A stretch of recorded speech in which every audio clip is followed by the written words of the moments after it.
Сәясәтче, җәмәгать эшлеклесе, галим, журналист, сәяси төркишелекне нигезләүчеләрнең берсе. Төрки халыклар даирәсендә иҗтимагый, сәяси һәм этно-мәдәни процесслар үсешенә зур өлеш керткән Юсуф Хәсән улы Акчура 1876 елның 15 ноябрендә Сембер шәһәрендә туа. Әтисе Хәсән Сөләйман улы Акчурин атаклы Сембер сәүдәгәр фабрикантлары Акчуриннар нәселеннән. Әнисе Фәхрибану Казан сәүдәгәре һәм эшмәкәр Габдрәшит Юнысов кызы. Юсуфның әтисе улына 3 яшь вакытта үлеп китә. Табиблар киңәше белән әнисе 1883 елда улын алып Истанбулга күчеп китә. Анда Дагыстан төрекләреннән булган Осман бәйгә кияүгә чыга. Үги атасы Юсуфны үз улыдай күреп тәрбия итә. Башта урта мәктәптә, аннары югары хәрби училищега бирә. Уку чорында Юсуф берничә тапкыр Россиягә кайта. Туган төбәгендә дә була. Каюм Насыйри, Галимҗан Баруди, Исмәгыйль Гаспралы һәм башка зыялылар белән таныша. 1896 елда Юсуф Акчура өлкән лейтенант дәрәҗәсендә штаб офицерлары курсына укырга керә. 1897 елда Каһирәдә төрек телендә нәшер ителүче Мөсәввәр мәгълүмат газетасында Шиһабетдин Мәрҗани исемле беренче мәкаләсен бастыра. Курсант вакытында хур фикер Солтан Габделхамид II идарәсе һәм җәберенә каршы көрәш идеяләренә тартыла. 1897 елда Түрк хакимияте тарафыннан яшь төрекләр революцион хәрәкәте белән элемтә тотуда шикләнелеп, Солтан әмере белән Триполи, төркчә Траблис шәһәренә гомерлек сөргенгә озатыла. 1899 елда качып Парижга килеп урнаша. 1899-1903 елларда ирекле сәясәт гыйлеме мәктәбендә укый. Бер вакытта атаклы Сорбонна университетының гамәли фәннәр югары мәктәбе лекцияләренә йөри.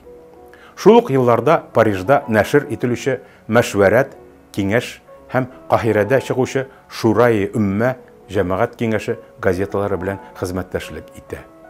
Тәрҗеман газетасы чыга башлауга 20 ел тулу уңаеннан 1903 елда Бакчасарай шәһәрендә юбилей тантанасы уздыруда башлап йөри.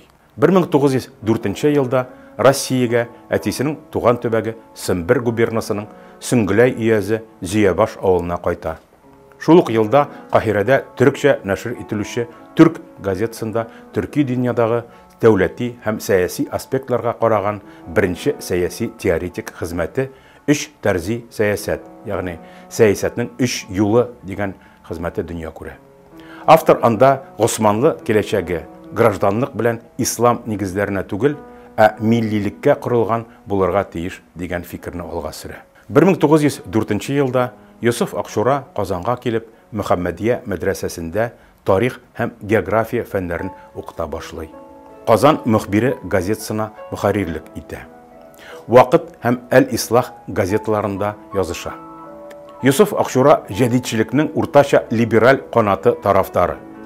Бүтән Россия мөселманнарының 1-нче, 2-нче, 3-нче курултайларында катнаша.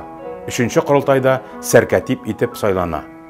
Иттифак әл-Мөслимин партиясының оештыручылары һәм җитәкчеләреннән берсе. Партияның үзәк комитеты әгъзасы. 1906 елның гыйнварында Кадетлар партиясының 2-нче съездында катнаша, аның үзәк комитетына сайлана. Дәүләт думасында Иттифак әл-Мөслимин һәм Кадетлар партияләренең үзара хезмәттәшлеге тарафдары була. 1906 елның язында беренче чакырылышы Дәүләт думасына сайлаулар алдыннан Акчура кулга алына. Бер айдан һич нинди гаеп белдерелмәстән азат ителә. Кулга алыну һәм Россиядә 2-нче Дәүләт думасын таратуга бәйле вазгыять аны 1908 елда илне калдырып Истанбулга китәргә мәҗбүр итә. Төркиядә Юсуф Акчура актив иҗтимагый сәяси эшчәнлеген дәвам итә. Түрк йорты, Түрк йорты журналын нәшер итә һәм аның мөхәррире була. Истанбул университетында һәм хәрби уку йортларында сәясәт тарихы һәм яңа чор тарихы фәннәрен укыта. Төркия мөстәкыйльлеге өчен көрәш елларында Мустафа Камал Ататürk тарафдары була.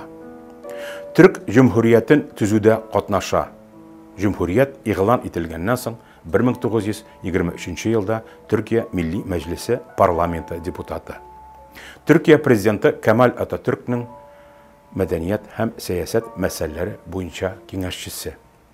Истанбул һәм Анкара университетлары профессоры. 1931 елда Юсуф Акшура Түркия тарих җәмгыятен оештыруда катнаша. Аның рәисе итеп сайлана. 1932 елда Кемаль Ататүрк тәкъдиме белән Түркия тарихчыларының беренче конгрессында рәислек итә. Юсуф Акшура 1935 елның 11 мартында Истанбулда вафат була. Әдерне капы зиратында җирләнә. Анкара шәһәренең үзәк урамнарының берсе Казандагы бер урам аның исемен йөртә.